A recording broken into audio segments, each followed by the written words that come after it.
A special thank you to each of our subscribers who make this channel possible. Here's today's story. In a dramatic escalation of hostilities in the Middle East, Iranian forces launched missile and drone strikes against Israel overnight, marking the latest chapter in an ongoing conflict that has drawn international attention and concern. The attacks come in response to Israeli airstrikes targeting Iran's nuclear program, a move that has been met with fierce retaliation from Tehran. As the situation unfolds, UK Foreign Secretary David Lammy is set to engage in a series of diplomatic talks across the region, aiming to de-escalate tensions and promote dialogue among conflicting parties. Lammy's discussions will include communications with Iranian officials, as well as counterparts from Jordan and Saudi Arabia, following a flurry of diplomatic activity that took place on Friday. In a statement to the media, Lammy expressed his concerns regarding the escalating violence, stating, "I spoke to my Iranian counterpart today to urge restraint at this time and calm.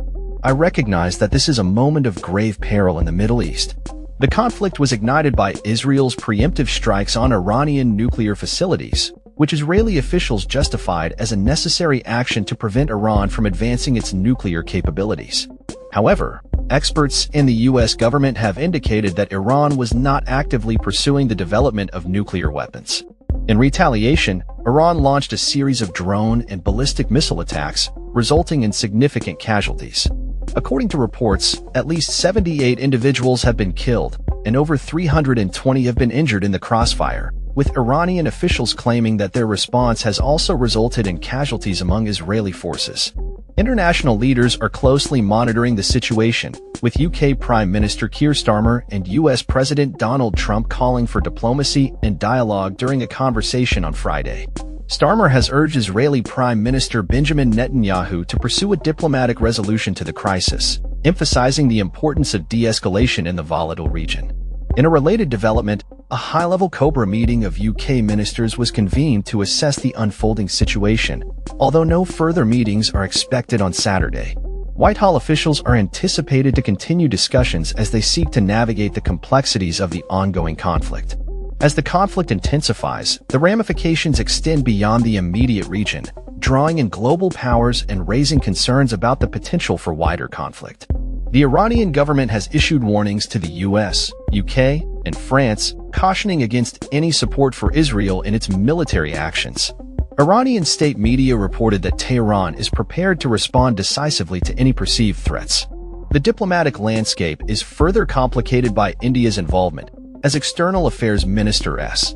Jaishankar has engaged in discussions with both Iranian and Israeli officials. Prime Minister Narendra Modi has called for an early restoration of peace and stability in the Gulf region, which is vital for India's national interests in security architecture. Jaishankar has expressed deep concern over the escalating violence and has urged all parties to return to diplomatic negotiations. The situation remains fluid, with ongoing military actions and diplomatic efforts taking center stage in the international arena. As world leaders prepare for upcoming summits, including the G7 meeting in Canada, the urgency for a resolution to the Israel-Iran conflict has never been more pressing. The stakes are high, and the potential for further violence looms large as the region grapples with the fallout from these latest developments. That's all for this story. We upload videos every day covering many different subjects, so hit that subscribe button to stay informed. Thanks for watching.